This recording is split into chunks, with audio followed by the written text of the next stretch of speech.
안녕하세요. 전 아내와 20년 전에 사별을 하고 홀로 외동딸을 키워온 60대입니다. 아내 없이 어린아이를 키운다는 게 얼마나 고달픈 일인지 경험해보지 못한 분들은 잘 모를 겁니다.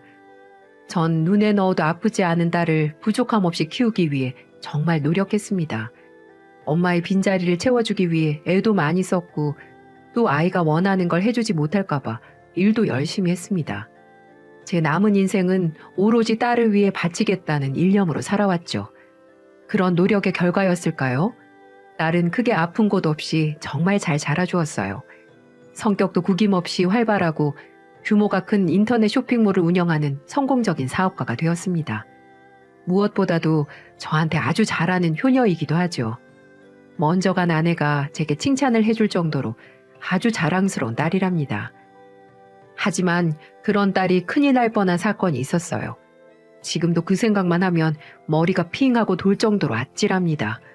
그 사연을 여러분들과 공유하기 위해서 이렇게 펜을 들어봅니다. 전 작은 인테리어 업체를 운영하고 있어요. 한자리에서 오랫동안 운영을 해왔고 꼼꼼한 성격 탓에 솜씨 좋은 집이라는 소문도 많이 나 있습니다. 고되고 힘든 일이지만 이 일을 통해 딸에게 많은 것을 해줄 수 있었으니까 제겐 아주 고마운 직업인 셈이죠. 평소와 다름없이 열심히 일을 하고 있던 어느 날 젊은 남자 하나가 제 사무실로 찾아오더군요. 멀끔한 양복 차림에 얼굴도 호남형으로 잘생긴 청년이었습니다. 알고 보니 그는 제게 작업을 의뢰하려는 고객이었어요. 수입차 정비소를 차리려고 하는데 이곳저곳에 인테리어가 필요하다는 것이었죠. 언뜻 듣기에도 상당한 규모였습니다. 사실 작은 인테리어 회사에서 그런 규모의 계약을 따내는 건 쉬운 일이 아니었죠. 전 청년과 함께 곧바로 작업 현장으로 가보았습니다. 정비동도 널찍했고 사무동도 몇 동이나 될 만큼 상당한 부자였어요. 제가 마다할 이유가 없었습니다. 그렇게 계약서에 도장을 찍고 전 최선을 다해 작업에 돌입했죠. 규모가 큰 만큼 작업 기일도 몇 달이나 걸릴 정도였습니다. 하지만 정말 큰 계약건이었기 때문에 힘든 줄도 모르고 열심히 일을 했습니다. 그 청년이 무슨 일을 하는지 정확히는 몰랐지만 아름아름 들은 소문으로는 수입차를 정비해서 외국으로 수출을 한다고 들었던 것 같아요. 그런 쪽으로 문외한이었기 때문에 그런 일로도 이렇게 큰 사업체를 운영할 수 있다는 것이 꽤 놀라웠습니다. 젊은 친구가 사업 수완이 참 좋다는 생각도 했죠. 사장님 말대로 내벽 자재를 이걸로 하니까 아주 좋은데요. 역시 제가 인테리어 회사를 아주 잘 고른 것 같습니다. 그렇게 말씀해 주시니 감사합니다. 완성된 사무실을 보시면 정말 실망하시지 않을 겁니다. 사장님을 처음 딱 보는 순간 감이 왔다니까요. 정말 일에 대해선 프로시구나. 이분에게 일을 맡기면 절대 후회할 리는 없겠다고 확신했습니다. 아이고, 그렇게 말씀해 주시니 감사합니다. 별 말씀을요. 참, 이건 제가 일하시는 분들이랑 함께 회식이나 좀 하시라고 넣었거든요. 많지 않습니다. 기분 좋게 받아주세요. 나이답지 않게 성격도 아주 좋고 말솜씨도 유려했습니다. 그리고 사업을 크게 해서인지 돈을 쓰는데 인색하지 않고 시원시원하더군요. 사실 인테리어 일을 하면 배급 문제 때문에 골머리를 썩는 일이 다반사인데 이 젊은 사업가에겐 그런 걱정이 조금도 들지 않았죠. 전 일을 하면서 그 친구에게 조금씩 관심이 갔어요. 하나밖에 없는 제 딸아이는 30이 다 되어가도록 남자친구 하나 없는 쑥맥이었거든요. 이런 친구가 제 딸의 남편이라면 고생 없이 행복하게 잘 살 수 있겠다는 아버지의 희망사항 같은 생각을 한 것이죠. 전 은근슬쩍 그에 대해서 알아보기 시작했습니다. 혹시 나이가 어떻게 되세요? 저요? 올해 31입니다. 아, 그러시구나. 많은 나이가 아닌데 크게 성공하셨나 보네요. 아유, 머려. 이제 시작이죠. 어렸을 적엔 집안 형편이 좋지 않았거든요. 그래서 군대를 일찍 다녀오고 열심히 살았어요. 그러다 보니 여기까지 왔네요. 하지만 이제 시작입니다. 아직 젊으니까 밤낮 없이 일해야죠. 정말 대단하십니다. 그럼 아직 결혼은... 네, 아직 못했습니다. 부끄럽지만 아직 여자친구도 없어요. 왜요? 사장님이 소개시켜 주시게요? 하하. 얼굴을 붉히며 수줍게 말하는 그 모습이 어찌나 순수해 보이던지 예의도 바르고 성격도 좋고 저렇게 건실한 청년을 사윗감으로 누가 마다하겠습니까? 어허, 사장님 정도면 제가 발벗고 나서야죠. 그렇지 않아도 제게 딸아이 하나가 있는데 사장님이랑 아주 잘 어울릴 것 같은데요? 네? 사장님 농담도 참. 농담처럼 꺼낸 한마디가 현실이 될 줄 누가 알았겠어요. 제가 청년이 맡긴 작업을 하는 동안 딸아이가 몇 번 들락날락거렸고 우연치 않게 마주친 두 사람이 서로에게 호감을 갖기 시작했습니다. 딸애도 그 청년이 꽤 마음에 들었는지 처음엔 눈인사만 했던 사이에서 말 몇 마디를 주고받는 사이가 되었고 이젠 노골적으로 작업 현장을 드나들었습니다. 청년 또한 싫지 않은지 딸아이를 반겼고 어떤 때는 제게 딸애의 근황을 물을 정도로 관심을 가졌어요. 젊은 남녀가 눈이 맞으니 정말 불같이 사랑에 빠지더군요. 하지만 전 내심 좋았습니다. 이런 남자라면 딸애의 배필로 부족함이 없다고 생각했거든요. 전 두 사람이 잘 만나기만을 바라며 모른 척 했습니다. 그리고 길었던 작업을 공기에 맞춰서 끝마쳤고요. 청년은 당연히 작업 결과물에 매우 흡족해했습니다. 아주 마음에 듭니다. 제 생각 이상으로 훨씬 더 잘 된 것 같아요. 허허, 그렇다니 다행입니다. 정말 감사합니다. 곧바로 잔금 송금해 드릴게요. 청년은 거금을 바로 지불했고 깔끔하게 계약을 마무리했어요. 아유, 감사합니다. 혹시 마음에 들지 않는 부분이 있으면 언제든 말씀하세요. 바로 보강 작업 해드릴 테니까요. 네, 알겠습니다. 그런데 사장님. 네? 청년은 멋쩍은 표정을 지으며 제 딸의 이름을 꺼내더군요. 드릴 말씀이 있는데요. 수빈 씨 말이에요. 사실 얼마 전부터 수빈 씨와 진지하게 만나고 있습니다. 예? 진지하게 말씀드려야 했는데 사장님이, 아니 그러니까 아버님이 영 불편해 하실 것 같아서 작업이 끝날 때까지 비밀로 했습니다. 죄송합니다. 아니, 허허, 나 이거 참. 일부러 놀란 척을 좀 했지만 사실 속으론 쾌재를 부르고 있었죠. 제가 원하는 사윗감과 딸이 잘 만나고 있다니 이 얼마나 기쁜 일입니까? 그렇게 됐군요. 성인들이 좋아서 만나겠다는데 제가 뭐 어쩌겠습니까? 두 사람 싸우지 말고 예쁘게 만나세요. 수빈이 잘 좀 부탁드려요. 네? 정말이세요, 사장님? 아니, 아버님, 허락해 주셔서 감사합니다. 청년은 뛸 듯이 기뻐하며 곧바로 제 호칭을 아버님이라고 바꿔 불렀습니다. 내심 기분이 좋았습니다. 딸아이의 남자친구를 직접 골라 짝을 지워줬다는 자부심 같은 것도 들었고요. 이 투박한 손으로 정성을 다해 키운 아이가 이제 다 커서 제 짝을 찾아가는 것 같아 마음 한구석이 헛헛하더라고요. 하지만 좋은 남자를 만나 행복할 수만 있다면 다 괜찮다는 생각도 들었습니다. 그렇게 제가 놓아준 오작교에서 만난 두 사람은 사랑을 키워나갔어요. 남자친구가 어떠냐는 제 질문에 딸애는 환하게 웃으며 좋은 사람이라고 말하더군요. 이제 딸애의 남자친구가 된 청년은 제게도 곧잘 찾아와 곰살궂게 굴었습니다. 술친구도 되어주고 낚시도 함께 다녔죠.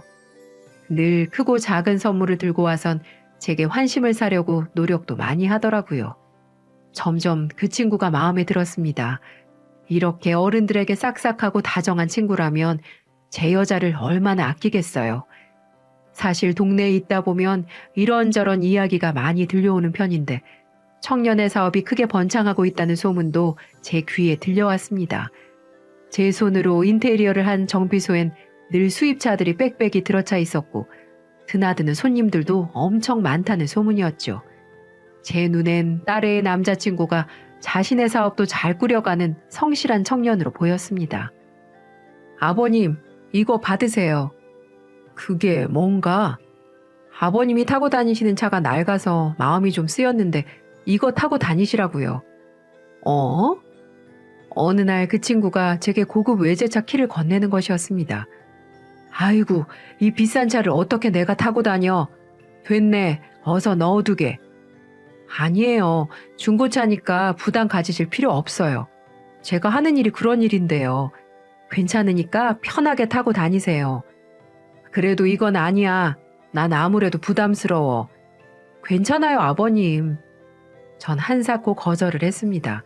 솔직히 욕심이 좀 나기도 했지만 아무리 딸의 남자친구의 선물이라도 그런 비싼 것은 영 부담스러웠습니다. 제가 계속 거절을 하니까 결국 키를 집어넣곤 이런 말을 하더라고요. 아버님, 저 사실 수빈 씨랑 결혼하고 싶습니다. 그렇게 오래 만난 건 아니지만 수빈 씨라면 평생을 함께해도 될 것 같다는 확신이 들었어요. 어? 벌써? 너무 이른 거 아니야? 그렇게 생각하실 수 있겠지만 저 한번 믿어주세요. 수빈 씨를 행복하게 만들 자신이 있습니다. 솔직히 좀 의외였어요. 둘이 진지하게 만난 지 6개월이 채 안 된 것 같았는데 벌써 결혼 이야기를 꺼내니 당황스럽더라고요. 하지만 둘이 좋다는데 어쩌겠습니까? 어차피 결혼을 시킬 거라면 빨리 가정을 꾸리는 것도 나쁘지 않겠죠. 그래도 마음 한구석이 텅 빈 것 같은 기분은 어쩔 수 없더라고요. 그날 밤 전 수빈이와 진지하게 얘기를 나누었습니다. 딸아이도 그 친구에 대한 확신을 갖고 있더군요. 자신도 빨리 결혼을 하고 자리를 잡고 싶다며 결혼을 허락해 달라는 겁니다. 시원섭섭한 마음이 들었지만 결국 전 승낙을 할 수밖에 없었어요. 저는 넌지시 이렇게 말했습니다. 그 친구가 아빠보다 더 좋니? 에? 아니요. 당연히 아빠가 훨씬 더 좋죠. 에휴, 그러니? 그럼 됐다. 그 친구랑 상의해서 상견례 날 잡아라. 정말이에요? 아빠, 감사합니다. 딸애는 펄쩍 뛰며 엄청 좋아하더라고요. 아빠 품을 떠나는 게 저렇게도 좋을까요? 그 모습에 좀 서글펐지만 이제 떠나보내야 할 때가 온 거라고 생각하며 마음을 다잡았습니다. 며칠 후 전 청년의 부모와 상견례를 했습니다. 그 친구의 양가 부모가 나오셨고 전 딸과 단둘이 나갔어요. 가까운 친인척을 부를까도 생각했지만 저 혼자 딸을 훌륭히 키웠던 것에 당당하고 싶었습니다. 그래서 전 자랑스러운 마음으로 상견례 자리에 참석했죠.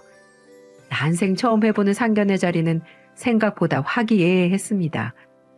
예비 사돈댁에서도 우리 수빈이가 무척 마음에 든다며 딸처럼 예뻐해 줄 거라고 좋은 말만 해주었고 저 또한 이렇게 인자한 시부모님이라면 괜찮겠다는 생각도 들었거든요.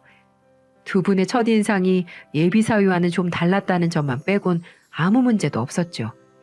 그렇게 자식의 결혼 준비는 일사천리로 진행이 되었고 딸과 팔짱을 끼고 식장에 입장할 날을 금세 맞았습니다. 전 식장에 오는 손님들을 맞느라 정신이 없었습니다. 정말 많은 분들이 오셔서 축하를 해주었고 아내 없이 혼자 딸을 훌륭히 키워온 제게 박수도 많이 보내주셨어요. 수빈이를 데리고 카펫 위를 걷는 그 시간이 얼마나 떨리던지요. 예비 신랑에게 제 딸을 건네주던 그 순간은 정말 기분이 묘하더라고요. 이런 날 먼저 간 아내가 있었으면 얼마나 좋았을까요? 전 그런 생각에 결혼식 내내 눈시울을 붉히고 말았답니다. 그렇게 결혼식이 거의 마무리가 돼갈 때쯤 누군가 제게 말을 거는 것이었습니다. 저 혹시 신부 측 아버님 되시죠? 네, 그런데요. 누구시죠? 전 신랑 친구 되는 사람인데요. 혹시 시간 괜찮으시면 말씀 좀 나눌 수 있을까요? 네, 무슨 일 때문에 그러시는데요? 전 불안한 예감이 들었습니다. 갑자기 신랑 친구가 제게 따로 할 말이 있다고 하니까 이상한 기분이 불쑥 들더라고요. 하지만 그는 제게 귀인과도 같은 사람이었어요. 아버님, 제가 이런 말씀 드리는 거 오해하지 말고 들으세요. 전 과거에는 신랑의 친구였지만 지금은 걔한테 사기를 당한 피해자입니다. 사기요? 그게 무슨 말씀입니까? 그 친구가 꺼낸 말은 정말 충격적이었습니다. 제 딸과 결혼한 그놈이 사기전과 오범으로 징역도 몇 년씩이나 살고 왔다는 거였습니다. 자신도 그놈한테 속아 신용불량자가 되었고 생활이 힘들 정도로 상황이 어려워졌다는 거였죠. 그런데 걔가 결혼을 한다는 소식을 우연히 들었고 불이 나게 쫓아왔다는 겁니다. 결혼식을 난장판으로 만드는 한이 있어도 자신이 입은 피해를 보상해달라 요구하려고 했다는 거죠. 하지만 도저히 깽판은 치지 못하겠고 아무것도 모르고 있을 여자가 불쌍해서 제게 말을 해주는 거라고 하더군요. 전 화가 머리 끝까지 났습니다. 이놈이 남의 결혼식장에 와서 행패를 부린다고 생각했거든요. 전 그 친구라는 놈의 멱살을 틀어쥐며 말했죠. 이 사람이 지금 무슨 헛소리를 하는 거야? 우리 사위는 사기꾼이 아니라 큰 사업체를 운영하는 사업가라고. 이 양반이 정말... 네, 아버님이 모르실 거라 생각했습니다. 혹시 그놈 자기가 하는 사업이 수입차 무역 어쩌고 저쩌고 하지 않던가요? 그렇긴 한데 내 눈으로 직접 봤어. 수입차가 빽빽이 들어간 큰 정비소도 가지고 있다고. 그럴 줄 알았어요. 아버님, 그놈 그거 완전히 새빨간 거짓말 하는 겁니다. 사실은 그게 아니라 다른 사람 명의로 수입차를 리스해서 대포차로 팔아넘기는 사기를 치고 있는 거예요. 그 수법으로 벌써 몇 번이나 해먹었는지 모릅니다. 아버님, 제 말을 믿지 않으셔도 상관없는데요. 한번 잘 알아보세요. 그리고 그놈 벌써 결혼도 여러 번 했습니다. 그 사람은 자신의 주장이 맞는 건지 확인만 해보라고 말했습니다. 그런다고 자기가 무슨 이득이 있겠냐며 따님 생각해서라도 그 정도는 확인해 볼 필요가 있지 않겠냐고 설득하더라고요. 정말 그 자리에서 졸도할 뻔했습니다. 번듯한 사업가인 줄만 알았던 그 친구가 사기 오범의 전과자라니요. 게다가 몇 번이나 결혼을 했다니요. 전 하늘이 무너지는 것만 같았습니다. 가슴속이 타들어가며 꺽꺽 숨이 막힐 정도였어요. 정말 그 사람의 말이 맞다면 어떻게 해야 할까요? 그런 놈을 제 딸의 짝이라고 믿고 있던 제가 너무나 한심했습니다. 제가 서 있는 곳이 벼랑 끝이라면 당장 떨어져 죽어버리고 싶은 심정이었죠. 하지만 결혼식은 이미 끝났고 딸 내외는 신혼여행을 떠난 후였습니다. 어떻게든 일을 수습해야 한다고 생각했죠. 우선 그 사람의 말이 사실인지 아닌지를 먼저 따져봐야 했습니다. 그 친구라는 사람의 말을 100% 믿을 순 없으니까요.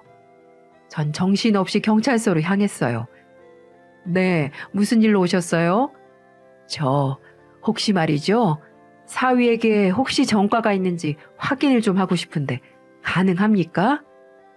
하지만 범죄 경력 조회는 아무나 할 수 없다는 답이 돌아오더군요. 가슴이 답답했습니다. 정말 그 말을 믿고 싶진 않았지만 제 귀로 들은 이상 어떻게든 확인을 해봐야 했어요. 제 딸의 인생을 제가 망칠 순 없지 않겠습니까? 전 고심 끝에 흥신소에 의뢰를 하기로 했죠. 지저분한 일이라는 건 알고 있었지만 사위의 뒷조사를 해봐야 마음이 편할 것 같았습니다. 빠른 결과를 받기 위해 웃돈까지 내주었습니다. 전 그 정도로 절박했거든요. 다행히 신혼여행에서 두 사람이 돌아오기 전 사위의 과거를 받아볼 수 있었습니다. 충격적이었어요. 제게 사위의 실체를 알려준 그 친구의 말은 틀림없이 사실이더군요. 아니, 드러난 사위의 추악한 과거는 더 심했습니다. 그는 때 사기를 치고 6년이나 수감 생활을 할 정도로 악질 사기꾼이었습니다. 하인의 명의로 수입차를 리스받게 만들고 그것을 또 다른 업자에게 팔아넘기는 수법으로 피해자의 피고름을 빨아먹는 파렴치한 인물이었던 것이었죠. 지금 차려놓고 운영 중인 정비소도 남들에게 그럴듯하게 보이기 위한 수법인 것이었어요. 어쩌면 벌써 수많은 사람들이 사위에게 당하고 있을지도 몰랐습니다. 게다가 결혼식도 이미 3번이나 한 유부남이었습니다. 의도적으로 결혼을 하고 신부의 명의로 수입차를 리스를 받았던 것이었죠. 이 때문에 결혼 사기죄로 형을 살은 전력도 있었어요. 정말 이 현실을 믿기 힘들었습니다. 기가 막히고 코가 막힐 일이었어요. 제 무지함에 딸 인생을 망쳐버리고 만 것이었습니다. 이제 어떻게 해야 할지 정말 막막하더군요. 제가 정신을 차리지 못한 며칠 사이 두 사람이 신혼여행에서 돌아왔고 전 조용히 딸애를 불렀습니다. 내 이상한 기색을 느낀 딸애가 물었습니다. 아빠, 무슨 일이에요? 왜 이렇게 안색이 안 좋아? 수빈아, 그게... 전 최대한 차분하게 그간 있었던 일을 설명했어요. 큰 충격을 받은 딸애는 밤새도록 눈물을 흘렸습니다. 겨우 정신을 차린 딸이 말하더군요. 사실 신랑이 사업 때문에 수입차 리스를 받으라고 권했다는 것이었어요. 딸의 명의로 리스를 받으면 그 수입차를 렌털로 돌리면서 수익을 낼 수 있다는 거였습니다. 별거 아니니까 큰 걱정하지 않아도 된다면서 말이죠. 그것으로 이놈이 지금도 큰 사기를 치고 있다는 게 확실해졌습니다. 이미 수빈이 말고도 여러 사람들의 명의를 빌려 쓰고 있을 거라고 생각했어요. 다행히 수빈이는 자신의 명의로 리스를 받지 않았고 아직 그놈과도 혼인신고를 하지 않았다고 했습니다. 정말 불행 중 다행인 일이었죠. 전 이놈을 가만히 내버려둬서는 안 되겠다고 생각했어요. 무슨 수를 써서라도 법의 심판을 받게 해야겠다고 다짐했죠. 전 수빈이한테 이렇게 말했습니다. 우선 몸이 너무 안 좋아서 본가에서 며칠 쉬었다 들어간다고 둘러대라. 나도 그놈한테 전화해서 그렇게 말을 할 테니까. 알았어요, 아빠. 그 사이에 경찰서로 가 놈의 사기를 고발할 생각이었습니다. 하지만 제 이야기를 들은 경찰은 난색을 표하더군요. 무슨 말인지 이해는 되지만 심증만으로는 수사를 할 수가 없다는 거였습니다. 전과자라고 해서 무조건 의심한다는 것은 안 된다는 거죠. 지금 당장 걸고 넘어질 수 있는 건 결혼 전력을 숨기고 결혼을 했다는 정도인데 이 역시 모두 이혼 중인 상태라 큰 죄를 물을 정도는 아니라는 겁니다. 마음이 조급해졌습니다. 딸의 인생을 망친 놈을 가만히 내버려 두자니 속에서 천불이 일어나 죽을 맛이었습니다.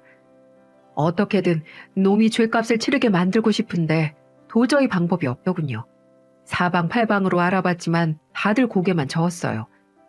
그 사이 사위가 본가로 찾아왔습니다. 전 큰 마음을 먹고 사위를 대면했어요. 아버님, 수빈이가 왜 그러는지 아세요? 대체 어디가 아파서 집에 못 들어오겠대요?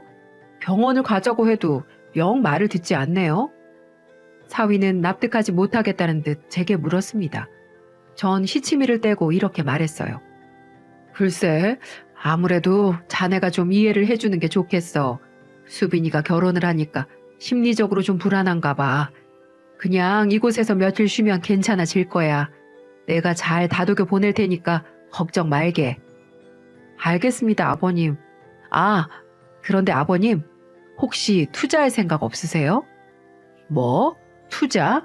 무슨 투자 말인가? 제가 하고 있는 사업인데요. 아버님 명의로 수입차를 리스한 다음 제가 매달 나가는 리스 비용을 대납을 해드리는 거죠. 그리고 전 그 수입차로 렌탈 사업을 하면서 수익을 내고 수익의 일부를 아버님께 드리는 겁니다. 매달 받아가실 수 있는 돈이 꽤 돼요. 지금 수입차 렌털 사업이 아주 쏠쏠하거든요. 제가 다 알아서 할 테니까 아버님 명의만 빌려주시면 되세요. 그놈은 수빈이도 모자라 이제 저한테까지 사기를 치려는 것이었습니다. 그렇게 사람들을 속여 최대한 수입차를 리스받게 만든 다음 그 차를 처분해버리는 수법이죠. 돈만 챙긴 그놈은 소리 소문 없이 사라질 테고요. 당장 그놈의 멱살을 잡고 두들겨 패고 싶었지만 꾹 참았습니다. 이런 식으론 복수가 되지 않을 거라는 걸 잘 알고 있었기 때문이죠. 아니야, 그런 건 영 복잡해서 말이지. 됐네. 난 지금 일하는 걸로 만족하고 있어. 아유, 아버님은 신분증이랑 사인만 하시면 돼요. 다 제가 알아서 하죠. 일단은 알았으니까 좀 더 생각을 해봄세. 그 사위놈은 아쉬운 표정으로 돌아갔습니다. 일단은 시간을 벌었으니 어떻게든 이놈을 깜빵에 집어넣을 수 있는 방법을 찾아야 했어요. 다시 경찰서를 찾아가 보고 변호사도 만나봤지만 다들 증거가 없으면 방법이 없다는 말뿐이었습니다. 고소를 해도 놈에겐 별 문제가 되지 않을 거라는 거였죠.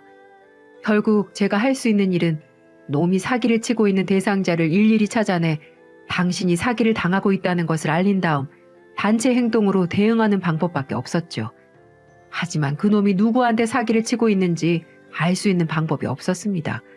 제게 그런 것을 알려줄 리도 없고요. 전 곰곰이 고민에 빠졌습니다. 그러다 문득 방법이 하나 떠올랐어요. 그건 사위의 사무실을 직접 뒤져봐야겠다는 것이었죠. 전 그놈에게 말했습니다. 김서방, 이거 곤란하게 됐어. 지난번 자네 사무실 인테리어 공사를 하던 중에 빠뜨린 것이 있었지 뭔가. 바닥 난방을 돌리려면 꼭 있어야 할 중요한 부품인데 글쎄 기술자가 그걸 빼먹었대. 네? 그럼 어떻게 해요, 아버님? 겨울이 오기 전에 바닥 공사를 좀 해야겠어. 바닥 타일 한두 개만 뜯으면 되니까 별거 아니야. 아, 그래요? 혹시 큰 공사라고 하면 주요 서류들을 다른 곳에 옮길까봐 하루 밤샘 작업이면 끝날 거라고 사무실 문만 열어달라고 했습니다. 놈이 의심을 할까봐 가슴이 조마조마했지만 다행히 그놈은 대수롭지 않게 생각하더군요. 사위한테 사무실 키 번호를 받은 전 그날 저녁 결정적인 증거를 찾기 위해 사무실을 뒤지기로 결정했습니다. 공사를 하는 것처럼 위장을 하기 위해 공구와 재료들을 잔뜩 들고 사위의 사무실에 들어섰어요. 그리고 사무실 구석구석을 찾기 시작했죠. 하지만 그렇게 중요한 것을 찾기 쉬운 곳에 둘 리가 없죠. 눈에 불을 켜고 밤새 찾아봐도 아무것도 건질 수가 없었습니다. 몸도 마음도 금방 지치더라고요. 이 세상에 이런 놈을 내버려 두면 또 수많은 피해자들이 생겨날 겁니다. 이름 모를 누군가는 이놈에게 재산과 마음을 잃고 피눈물을 흘리겠지요. 절대 그럴 수는 없었어요. 전 다시 힘을 내서 사무실을 뒤졌습니다. 그러다 문득 이상한 점이 생각났습니다. 보통 사무실이라면 작은 금고짐은 있기 마련인데 이곳엔 그런 게 없다는 것이었습니다. 뭐 중요한 게 없는 사무실이라면 그럴 수도 있겠지만 타인의 명의로 사기를 치는 이놈에겐 중요한 서류 같은 것이 분명 있을 텐데 말이죠. 그러다 퍼뜩 제 머리를 스치는 것이 있었습니다. 제가 이곳 인테리어 공사를 할 때 사무실 내벽을 단단하고 질 좋은 마감재를 썼던 것이 생각난 것이었어요. 그런데 당시 그 공사를 할 때 요청사항 중 하나가 한쪽 벽면의 일부 공간을 띄우고 합한 마감재를 써달라고 했던 것이 떠올랐습니다. 그렇게 하면 깔끔하지 않을 것 같다는 제 말에도 그놈은 꼭 그렇게 해달라며 신신당부를 했었죠. 당시에는 별스럽다고 생각하고 넘겼지만 지금 생각해보니 그곳에 뭔가 있을 거라는 생각이 든 것이었습니다. 전 정신없이 그 벽을 찾아 두드렸어요. 속이 비어있는 소리가 나는 것이 전 이곳에 비밀 공간이 있다는 것을 확신했습니다. 자세히 살펴보니 아주 정교하게 문이 열릴 수 있도록 만들어져 있었고 전 그 안에서 서류 뭉치를 찾아낼 수 있었습니다. 정말 철두철미한 놈이었죠. 아마도 경찰의 급습을 대비해 이런 비밀 공간을 만들었던 것이었겠죠. 제가 직접 공사를 하지 않았더라면 저도 절대 찾을 수 없을 만큼 교묘하게 숨겨진 공간이었습니다. 그 서류엔 타인의 명의로 받은 리스 차량 계약서가 잔뜩 있었고 자금 흐름이 세부적으로 기록되어 있는 자금 장부까지 있었어요. 제가 전문가는 아니었지만 그놈의 사기 행각을 충분히 입증할 수 있는 증거가 될 수 있을 거라는 확신이 들었습니다. 전 다음날 바로 경찰서로 향했고 모든 증거를 제출했어요. 담당 경찰관이 깜짝 놀란 표정으로 대체 이런 것을 어떻게 찾았냐고 묻더군요. 제 생각대로 이 증거만으로도 충분히 긴급 체포할 수 있는 사안이라고 하는 거였습니다. 전 그제야 안심했어요. 기어코 놈을 법의 심판대에 세울 수 있는 거였죠. 전 형사님에게 말했습니다. 지금 이놈이 어디 있는지 알고 있다고 제가 직접 안내하겠다고 말했죠. 전 형사님들을 데리고 딸의 신혼집으로 향했습니다. 형사들은 바깥에서 대기를 하고 제가 직접 초인종을 눌렀죠. 사위가 놀란 표정으로 문을 열더군요. 아버님이 이 시간에 웬일이세요? 아니, 그건 아니고 자네한테 할 말이 있어서. 뭔데 그러세요? 지금 이 순간부터 자넨 내 사위가 아니야. 네? 그게 무슨 말씀이세요? 수빈이가 뭐라고 해요? 왜 말하지 않았나? 결혼한 적이 있다고 말이야. 그 말에 사위의 안색이 싸늘하게 바뀌더군요. 그리고는 태어난 투로 이렇게 말하는 겁니다. 그건 또 어떻게 하셨대? 그래서 수빈이를 본가에 잡아두고 계신 거였어요? 참나. 죄송하다는 말은커녕 별거 아니란 투였습니다. 뭐 그렇게 됐습니다. 원래는 말하려고 했는데 말할 타이밍을 놓쳤어요. 언젠가는 말씀드리려고 했죠. 그것 때문에 이렇게 쫓아오신 거예요? 이 밤중에? 정말 저놈의 쌍판떼기를 후려치고 싶은 마음이 굴뚝 같았어요. 하지만 진짜 복수가 뭔지 전 정확히 알고 있었죠. 아니, 그것뿐만이 아니야. 네가 리스 사기를 치고 있다는 것도 전부 알고 있어. 과거 했던 짓도 알고 있고 사기 전과가 오범이란 것도 알고 있다고. 그래서 이미 경찰에 신고를 했네. 여러분들도 그놈의 표정이 바뀌는 것을 봤어야 했는데 그놈은 그런 제 말에도 눈 하나 깜짝하지 않더라고요. 참나, 이 노인네가 무슨 말을 짓거리는 거야? 어디서 헛소문을 듣고 와서 땡깡을 피우고 있어. 사위가 마음에 안 들면 안 드는 거지. 왜 남의 집에 와서 억지를 부려요? 이 결혼 없던 일로 하고 싶어서 이래요? 그럼 그냥 그렇게 해요. 난 아무 상관 없으니까. 참 적반하장도 유분수죠. 그제야 그 인상 좋던 얼굴이 딱 사기꾼처럼 보이더군요. 놈은 저를 잡아먹을 듯이 노려보며 막말을 마구 해댔죠. 그 순간 대기하고 있던 형사들이 들이닥쳤습니다. 이거 왜 이래요? 놈은 예상치 못한 상황에 너무 당황했는지 입을 다물지 못하더군요. 결국 그놈은 형사들에게 단단히 붙들려 경찰서로 연행됐습니다. 슬리퍼도 제대로 신지 못하고 끌려가는 모습이 얼마나 통쾌하던지요. 그 모습을 보고 나니 조금이나마 가슴이 뚫리는 것 같더라고요. 놈은 조사를 받으면서도 절대 그런 짓을 벌이지 않았다고 우겼다고 합니다. 하지만 제가 제출한 증거가 너무나 명확해서 도저히 빠져나갈 수 없었답니다. 게다가 그 서류 덕택에 알려져 있지 않았던 여죄도 밝혀졌고 그놈은 곧바로 구속이 되었어요. 피해자들이 입은 피해는 억대였고 다행히 놈이 숨겨둔 자금을 대부분 회수해 피해 회복이 가능했다고 들었습니다. 지금은 재판에 넘겨져 실형을 선고받고 복역 중이고요. 이렇게 사위에 대한 복수는 끝이 났습니다. 아마 이렇게 말씀하시는 분들도 계실 거예요. 남 일도 신경 쓰지 말고 사위 불러다가 왜 사기 전과 오범인 거 말하지 않았나? 왜 결혼 몇 번 한 유부남 출신인 거는 도대체 왜 숨겼나? 이렇게 대놓고 말을 하고 이혼시키면 되지 않냐면서요. 네, 맞습니다. 저도 처음에는 그럴 생각이었어요. 하지만 제 딸도 모자라 저까지 사기에 끌어들이는 모습을 보고 이건 보통 일이 아니라고 생각했고 요즘처럼 어려운 시국에 힘든 사람이 또 이놈 하나 때문에 사기를 당해 인생의 낙오자가 될 수 있을 거라 생각을 했기 때문이죠. 수입차 리스는 차 가격도 수천에서 비싼 것은 억 단위고 보통 힘이 없는 사람들, 돈이 필요한 사람들, 단돈 100만 원이 없어 명의를 대여해주고 차로 가로챘던 거였습니다. 조건이 안 된 사람들은 리스가 안 됐기 때문에 조직적으로 직장을 만들어주고 통장까지 조작해서 어떻게든 외제차 리스가 나오게끔 서류를 조작한 아주 나쁜 놈들이었어요. 그리고 이게 가능했던 이유는 딸이 빨리 이건 아니라는 걸 깨닫고 옆에서 응원해준 덕분이었어요.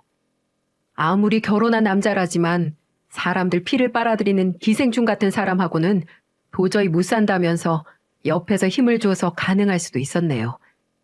그리고 제가 이 사실을 알고 난 후부터는 딸은 그놈하고 지내지 않고 저와 지냈기 때문에 그놈하고 마주칠 일도 없었고 딸도 그놈과의 만남이 짧았기 때문에 빠르게 이혼을 결정할 수 있었어요. 전 이 일 때문에 경찰서에서 감사장도 받을 수 있었네요. 알고 보니 신분증만 제출하고 아직 리스 계약을 하지 않은 사람들도 꽤 있어 보였어요. 제가 용기를 내지 않았다면 이 많은 사람들이 더 많은 피해를 봤을 거라면서 공로를 인정해 감사장을 준 것이었습니다. 이걸 받아야 될지 말아야 될지 쑥스럽긴 했지만 앞으로 더 정의롭게 살아가라고 준 걸로 받아들이고 정말 감사하게 받았네요. 그놈이 감옥에서 진정한 반성을 할지 모르겠지만 어쨌든 죗값을 치르게 할 수 있어서 참 다행이라는 생각이 드네요. 딸에도 충격에서 많이 벗어난 상태입니다. 결혼식까지 치른 남자에게 이런 큰 배신을 겪었으니 얼마나 절망적이었을까요? 하지만 그 애는 다시 꿋꿋이 일어나 자기 일에 전념하고 있답니다. 저 역시 일상으로 돌아와 있습니다. 사람 보는 눈이 없는 저 때문에 딸에게 불행을 안겨준 것 같아 고통스럽지만 그나마 여기서 멈출 수 있던 게 다행이라고 생각하고 있어요. 딸아이도 다 자기 탓이라며 오히려 제게 마음 쓰지 말라는 위로를 합니다. 여러분, 제 기막힌 사연이 어떠셨나요? 이제 가슴 철렁했던 제 이야기를 마무리할까 합니다. 여러분도 세상 사는 게 많이 힘드시겠지만 웃을 일 찾아가시며 지내시고 또 또 한박 웃음 지을 만한 일들이 넘쳐나시기를 기원하겠습니다.